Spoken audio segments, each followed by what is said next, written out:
खाने वाले यहाँ पर हैं उतने ही यहाँ पर वेटर्स हैं सर्व करने के लिए, भाग दौड़ करते रहते हैं। दोपहर में 2 बजे तक हलवा पूरी यहाँ चलती है, जबकि हलवा नाश्ते का टाइम ख़त्म हो चुका होता है, लंच शुरू हो चुका होता है। मगर हम कराची वाले संडे मिस नहीं कर सकते और हम अपने संडे को फुल फंडे जब तक ना कर लें सुकून नहीं मिलता। उनमें से मैं भी एक हूँ। तो जब तक 2-3 संडे गुजरने के बाद दिल चाहता है कि बस अब कुछ हो जाना चाहिए और ख़ुद नहीं बनाना घर में। पहले मैंने प्लान किया था कि मैं ऑमलेट बना लेती हूँ या छोटे छोटे पराठे बना लेती हूँ। मैंने बिल्कुल शुरू भी कर दिया था, बट फिर मेरे दिमाग में आया नो, आज हलवा पूरी खानी चाहिए। तो बस हस्बैंड खैर किसी खुशी से राज़ी नहीं हुए, लेकिन मैंने भी ज़िद लगाई हुई थी कि जाना है तो भी जाना है। वैसे कम ज़िद लगाती हूँ, लेकिन जब लगाती हूँ तो पूरी करती हूँ।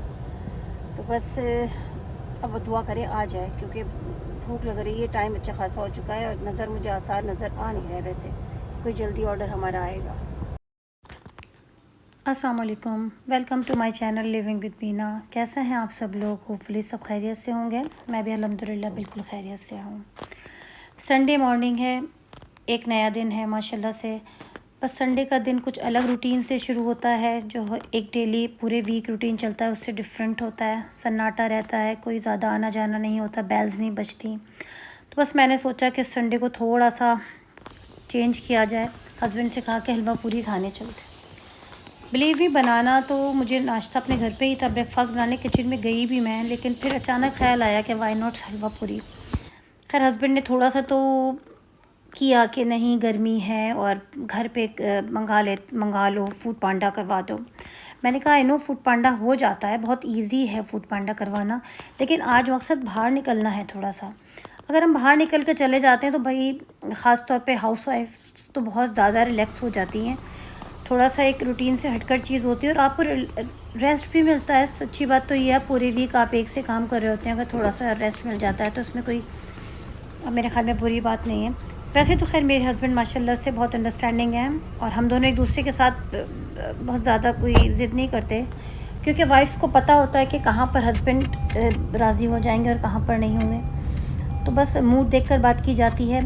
और ये कि खैर मोस्टली तो वो घुमाने फिराने में मना नहीं करते हैं, लेकिन कभी कभी आपको पता है कि हो जाता है। तो बस हम अपनी हलवा पूरी खाने पहुंच चुके थे। कराची का फेमस हलवा पूरी सेंटर समझ लीजिए, बेकर समझ लीजिए, धमतल। पार्किंग यहाँ पर एक बहुत बड़ा मुश्किल टास्क होती है, लेकिन लकीली हमें पार्किंग बिल्कुल उसके सामने ही मिल गई। और आप रश का अंदाज़ा लगा रहे होंगे, लाइनें लगी हुई हैं यहाँ पर। तो ऑर्डर भी बहुत देर में मिलता है, लेकिन चूँकि मज़े की होती है तो इसलिए तकलीफ़ बर्दाश्त करने में कोई तकलीफ़ भी नहीं होती। मेरी तो बहुत फेवरेट है।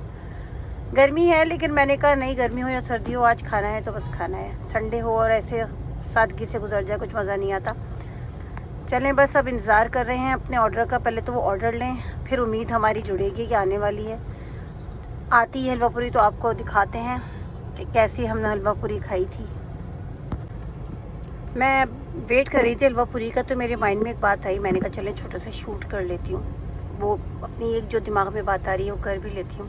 भाई देखें, सारे हस्बैंड का एक फ़र्ज़ बनता है कि भाई हफ्ते में एक दिन या 15 दिन में एक दिन तो वो अपनी बीवी से खुद कहें, बेगम से, कि बेगम चलें आज नाश्ता मत बनाएं, आज हम बाहर चल के खाते हैं। लेकिन वैसे ये फिल्मी सा जुमला प्रैक्टिकल लाइफ में पॉसिबल नहीं है, लेकिन वैसे ही मैं एक बात कर रही हूँ। अगर हस्बैंड्स कह दें कि भाई चलो चलते हैं, तो यकीन करें जाने का मज़ा दुबाला हो जाता है।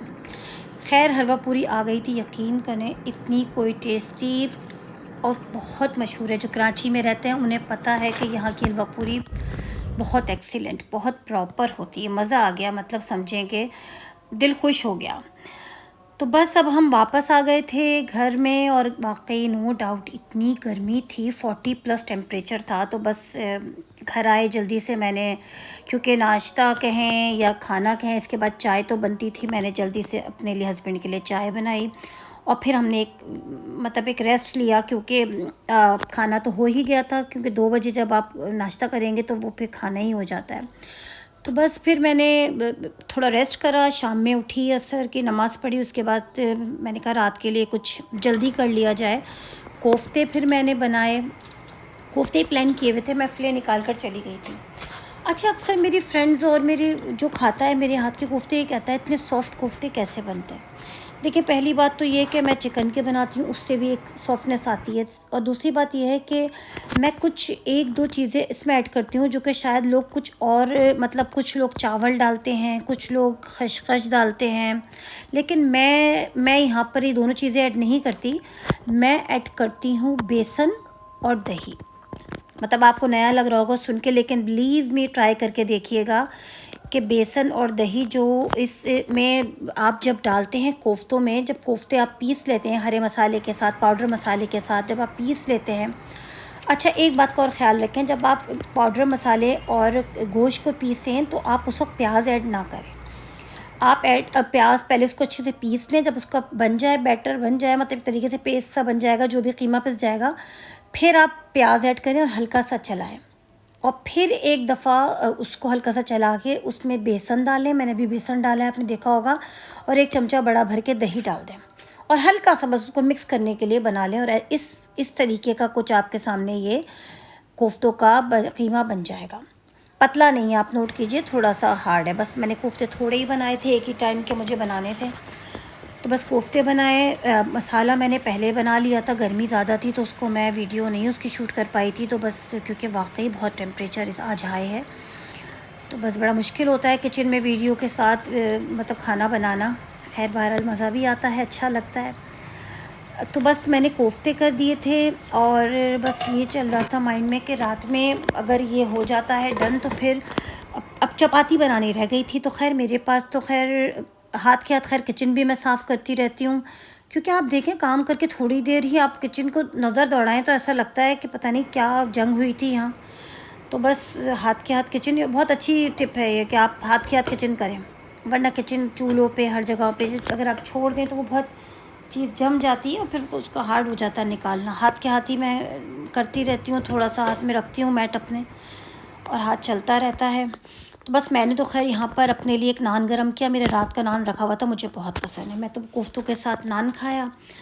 अपने हस्बैंड के लिए चपाती डाल दी थी। भाई, आपको मेरी व्लॉग्स पसंद आ रहे हैं तो आप फ़ीडबैक दीजिए, शेयर कीजिए, सब्सक्राइब कीजिए, और इंशाल्लाह मिलते हैं खैर से नेक्स्ट व्लॉग में। टेक केयर, अल्लाह हाफ़िज़।